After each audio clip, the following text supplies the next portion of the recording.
Praise the Lord. மீட்பு ரட்சகருமாகிய இயேசு கிறிஸ்துவின் இனிதான நாமத்தினுடைய அன்பின் வாழ்த்துக்கள். கர்த்தருடைய நாமம் மகிமைப்படுவதாக. புலம்பல் புஸ்தகம் 3ஆம் அதிகாரம் 22வது வசனம். நாம் நிர்மூலமாகாதிருக்கிறது கர்த்தருடைய கிருபையே, அவருடைய இரக்கங்களுக்கு முடிவில்லை. ஒரு அழகான ஒரு வார்த்தை. எல்லாரும் சொல்லுவாங்க, என்னால் தான் நீங்கள் பழிச்சிங்க, நான் தான் உங்களுக்கு எல்லாம் செஞ்சேன். ஒரு விஷயம், நமக்கு வந்த எல்லா உதவிகளும் எங்கேருந்து திரும்ப வந்தது? அவர் நம்மேல் வைத்த கிருபையினால். அந்த கிருபை தான் நாம் மற்றவர்களுக்கு உதவி செய்யவோ இல்லை மற்றவர்கள் நமக்கு உதவி வந்ததோ எல்லாம் அந்த கிருபை தான். அந்த கிருபையின் அளவை நாம் அதிகரிச்சுக்கிட்டே இருக்கணும். சொல்கிறார் பாருங்க, நாம் நிர்மூலமாகாது இருக்கிறது கர்த்தருடைய கிருபையே.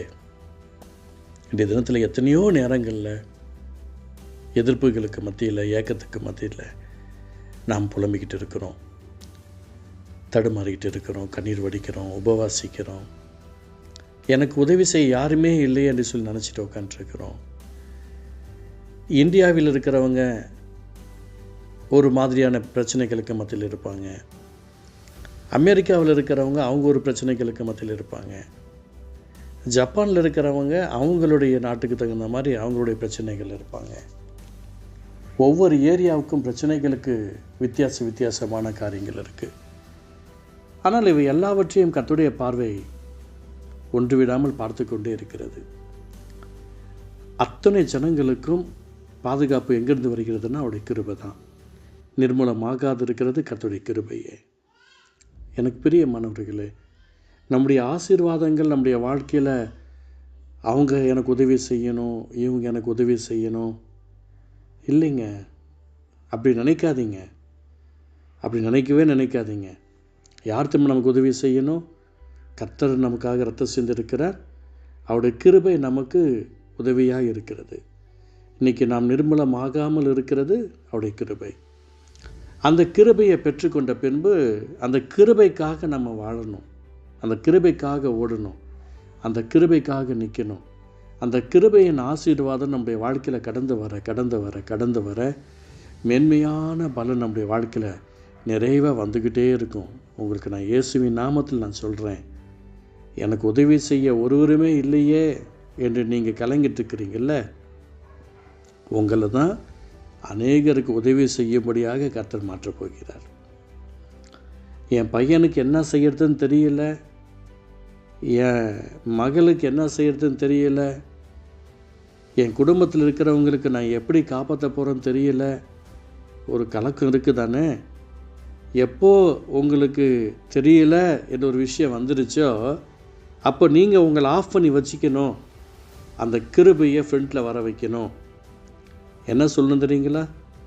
என்னால் முயற்சி பண்ணி பார்த்துட்டேன், முடியல, இதுக்கப்புறம் கர்த்தருடைய கிருபை தான்.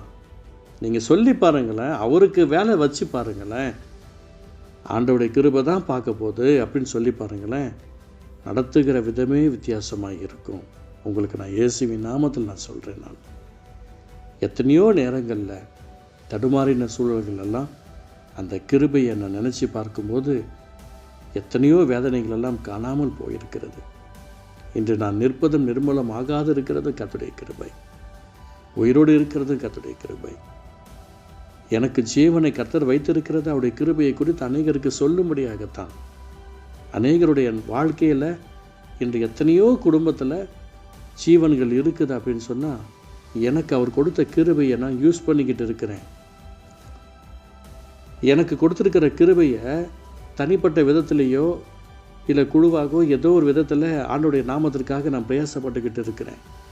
ஆண்டோடைய சத்தத்துக்கும் சித்தத்துக்கும் செவி கொடுத்து அநேக ஜனங்கள்கிட்ட இருக்கிற வேதனைகளெல்லாம் மாற்றும்படியாக கர்த்தர் எனக்கு உதவி செஞ்சுக்கிட்டு இருக்கிறார். எனக்கு பிரியமானவர்களே, அந்த கிருபையை பயன்படுத்துங்க. அந்த கிருபை தான் நம்மளை ஆசீர்வதிக்கும்.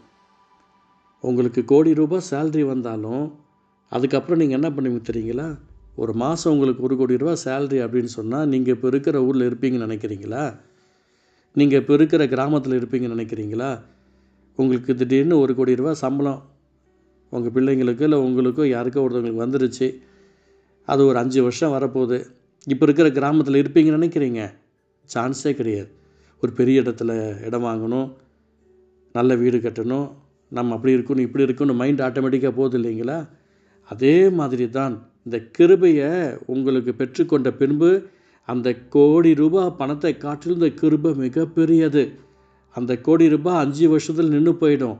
ஆனால் இந்த கிருபை நித்தியமாக தலைமுறை தோறும் வந்துக்கிட்டே இருக்கும். ஆனால் இந்த கிருபையை தான் நாம் அதிகமாக ரசிக்கணும், ருசிக்கணும். அந்த கிருபை மேலே ஏக்கம் வைக்கணும்.